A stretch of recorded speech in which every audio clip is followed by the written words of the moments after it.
Hola, bienvenidos a la charla número 10 de 111 para preparar el plebiscito sobre el borrador, sobre la nueva constitución que nos está ofreciendo la Convención Constitucional. Hoy es miércoles 25 de mayo del 2022 y voy a comentar muy brevemente los artículos referidos al gobierno y administración del Estado, presidente de la República y ministros.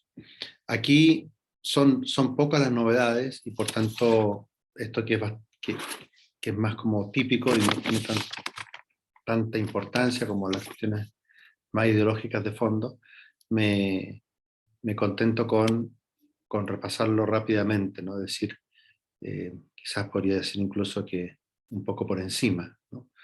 En el número 46 se comienza este tema diciendo que el gobierno y la administración del Estado corresponden a la presidenta o presidente de la República, quien ejerce la jefatura de Estado y la jefatura de gobierno.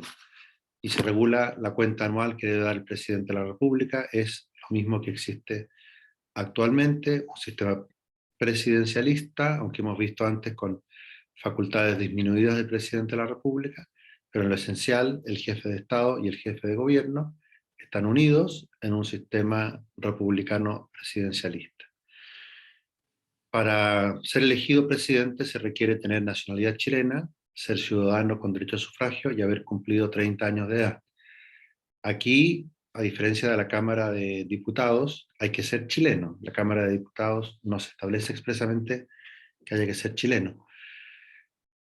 Y se establece el requisito clásico de ser ciudadano con derecho a sufragio y un límite de edad que actualmente es de 35 años y se rebaja a 30. O sea, como ustedes ven, se rebajó de 40 a 35 y después ahora de 35 se va a rebajar a 30.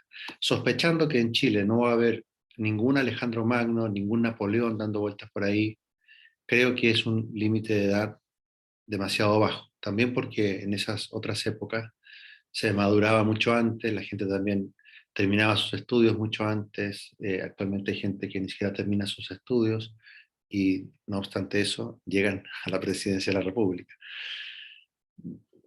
Dejando eso de lado, 30 años parece muy poco si uno quiere asegurarse un mínimo de madurez en el ejercicio del cargo. Y se añade un inciso, voy a compartir la pantalla con ustedes para que lo vean, que lo voy a llamar el inciso con nombre y apellido, el anti-Parisi.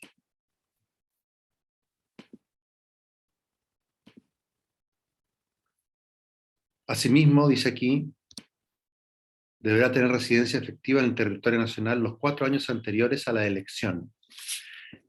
Y la excepción es que la ausencia del país se deba a estar en misión diplomática, él o su cónyuge, etcétera, trabajar en organismos internacionales u otras circunstancias que la justifiquen fundadamente, que la tienen que calificar los tribunales electorales. Por supuesto que esto parece con nombre y apellido por la campaña exitosísima de Franco Parisi desde Estados Unidos, pero también abre el flanco a la arbitrariedad de que los motivos calificados puedan significar que alguien sea elegible o no como presidente de la República según unas circunstancias discutibles calificadas por los tribunales electorales. Este párrafo debería desaparecer, me parece a mí, o por último, quedar en términos bastante más absolutos. Es decir, que si alguien tiene aspiraciones presidenciales, no acepte cargos internacionales ni diplomáticos y se quede en Chile los 4 años anteriores. Tampoco es tanto. O reducir el plazo, 2 años anteriores, por ejemplo, pero darle un poco más de seguridad a esto. Ahora, que entrara a regir este artículo sabiendo que el único que ha estado en esa circunstancia y que también ha estado cerca de ganar es Franco Parisi, me parece a mí que ya es de mal gusto, ¿no?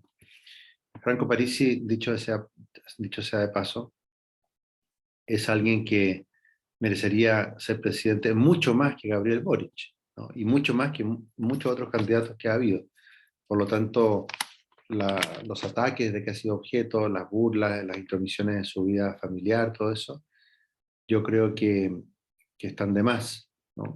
Es más, él podría ser uno de esos presidentes populistas que pusiera orden al estilo Bukele en El Salvador, si esto se sigue degenerando y por tanto se sigue abriendo más la posibilidad de que venga un gobierno populista. Yo lo preferiría, ese gobierno populista, antes que algunos de estos otros extremistas de izquierda que nos quieren imponer ideologías de género, indigenistas, plurinacionales, etc. En fin, una anécdota, me parece a mí que es un caso de inciso que se le debe haber ocurrido por el fenómeno Parisi y nadie lo debe haber pensado antes.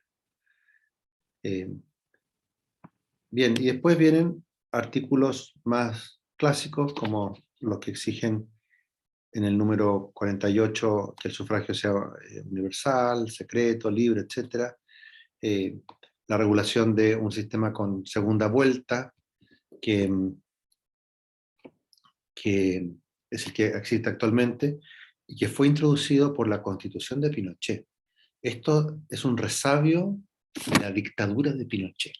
El gran invento de la segunda vuelta, que por supuesto no fue un invento chileno, sino que está tomado de otros países donde hay segunda vuelta desde antes de la Constitución nuestra, ¿no? Como es el caso francés. Se regulan los casos en que pueda morir un candidato o que esté impedido de asumir. Regulaciones tradicionales. La reelección, aquí hay una novedad, porque se establece que puede ser reelegido una sola vez, ya sea sucesiva o no. Actualmente está prohibida la reelección sucesiva, pero no está prohibida ninguna reelección posterior que no sea sucesiva. Por ejemplo, podríamos tener Bachelet 3, Piñera 3, después de Boric. Sí, no, ya sé lo que está pensando usted. No, no lo diga, no lo diga, no lo diga, no, calle, calle, calle. Estoy tratando de explicar simplemente la Constitución. Podría ocurrir según la Constitución vigente. Por tanto, en este aspecto quizás el proyecto es mejor. Pero obviamente es un límite que facilita el que no se nos enquiste un tipo como Chávez o como Maduro o sus epígonos chilenos. Y quizás esta sería una reforma para meter y que no podamos tener, bueno, no quiero dar nombres, mejor 3 o 3. Después se regula en forma muy parecida a la actual la situación del vicepresidente o de la vicepresidente cuando el presidente está ausente del territorio, está impedido temporalmente de gobernar. Y en caso de vacancia también se regula en forma parecida a la actual, según que falten menos de 2 años para que termine el periodo, ahí es nombrado uno por el Congreso de los Diputados y la Cámara de las Regiones, el equivalente actual al Congreso Pleno, y si faltan más de 2 años hay que llamar a elecciones. Eso es muy parecido, quizá en algún detalle distinto, no tendría que revisarlo, pero a lo que hay actualmente, y por eso no merece más comentarios. Ahora, en las atribuciones del presidente de la República, ahí yo espero que los constitucionalistas, cuando esté el texto definitivo, hagan una comparación más detallada. No es mi misión realizar esas comparaciones más detalladas, sino llamar la atención sobre aquellos puntos que puedan ser especialmente importantes para tomar una decisión informada.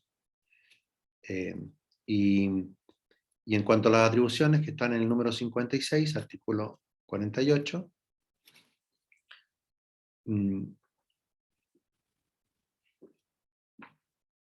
yo quiero llamar la atención solamente sobre el número 9 y siguientes. El 9 es una novedad en el derecho constitucional chileno, pero es así como ocurre, por ejemplo, en Estados Unidos, que es que el presidente de la República es en todo tiempo el comandante en jefe de las Fuerzas Armadas, ¿no? Ejercer, dice el número, ejercer permanentemente la jefatura suprema de las Fuerzas Armadas, disponerlas, organizarlas y distribuirlas para su desarrollo y empleo conjunto. Esto, si yo fuera el líder populista de derecha chileno, me encantaría, porque sería inmediatamente comandante en jefe de las Fuerzas Armadas y podríamos tener unas Fuerzas Armadas a mi medida y por tanto buenas, ¿no? Correctas. Y podríamos reanudar la mejor tradición del gobierno militar. Quiere decir que en el gobierno militar el comandante en jefe era presidente, bueno, aquí el presidente va a ser comandante en jefe, bien, bien, es una idea excelente, siempre que sea yo el líder populista y no que sea Gabriel Boric, ¿no? Entonces, según los cálculos que hagamos, ¿quién va a ganar las elecciones? Si alguien de izquierda o un líder populista de derecha, este artículo es conveniente o no es conveniente. A lo mejor no es conveniente para ningún caso.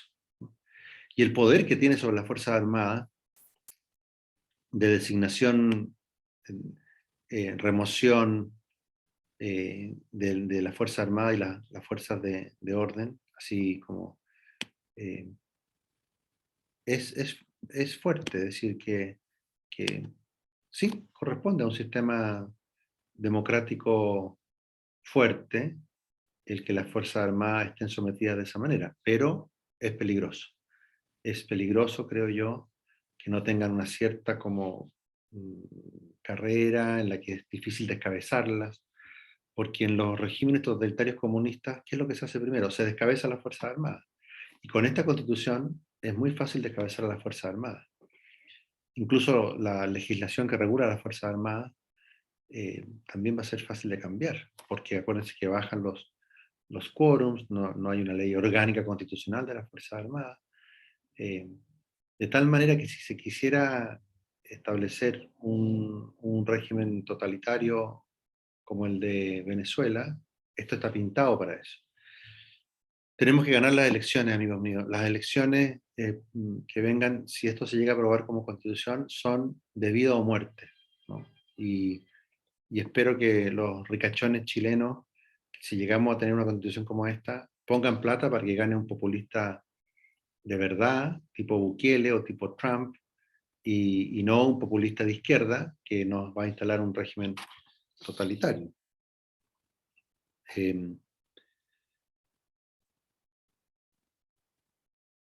Bien.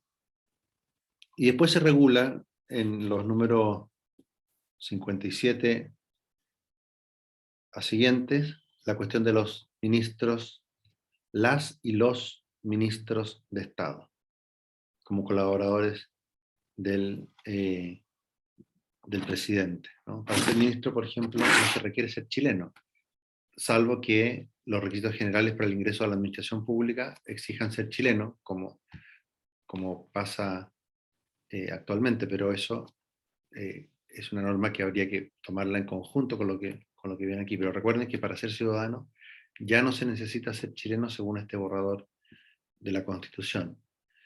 Bien, y esta regulación no me detengo más porque son detalles menores que, que no son esenciales para formarse una opinión sobre el apruebo o el rechazo. Vamos a quedar hasta ahí por hoy y mañana nos vemos con comentarios muy generales sobre otros números del sistema electoral y los que vienen después, porque voy a tratar de mencionar muy en general muchos números juntos y solamente entresacar algo que pueda ser esencial para nuestra deliberación sobre el apruebo o el rechazo. Ya les dije que con los dos primeros artículos basta para votar rechazo, es decir, cualquier persona con una conciencia clásica de lo que es bueno y de lo que es malo, y con una conciencia republicana acerca de lo que es la unidad de una república democrática, ya tiene material suficiente para votar rechazo. Y lo han empezado a decir algunas personas del mundo de la centroizquierda, aunque hay otros que son el típico demo, ¿no? Que dice, uy, qué horror esto que está pasando, esto es inaceptable, no podemos tener, y da todas las razones para decir rechazo, y cuando llega al final, dice, bueno, que cada uno vea qué es lo que hace, seamos todos los amarillos que se pueda. En fin, en este momento yo le mando un abrazo a todos los amarillos de Chile y a todos los demos de Chile, un abrazo fraternal, ciudadano, porque tenemos que ir todos por el rechazo. Y, y en ese sentido, aunque me da un poco de risa esa actitud, los felicito por el sentido crítico que tienen. Ojalá lleguen a la altura del sentido crítico que tuvieron contra la constitución de Pinochet, que la rechazaran ustedes porque tenía senadores designados, bueno, ahora tenemos un montón de indígenas designados, ¿no? O por otras razones supuestamente pseudo democráticas, ahora tenemos muchas más todavía. De tal manera que yo sé que ustedes en el fondo, al final, van a llamar a votar por el rechazo. Los que me preocupan son Joaquín Lavín y Pablo Longueira, que vayan a llamar a votar por el apruebo para ya salir de este asunto. Espero que no lo hagan, espero que en algún momento hablen. Han hablado tan poco ahora último que estoy bastante preocupado de que en realidad estén rumiando en su interior cómo lo vamos a hacer para decir que en realidad ya saquémonos esta mochila de encima, votemos todo a prueba y después vemos qué hacemos, ¿no? Un salto a ciegas en el vacío. En ese sentido, confío más en Ignacio Walker o en Christian Banken que en los líderes caducos de la derecha chilena. Y con ese comentario menos apegado al texto, pero más apegado a la realidad política, me despido esta noche y nos vemos mañana. Adiós.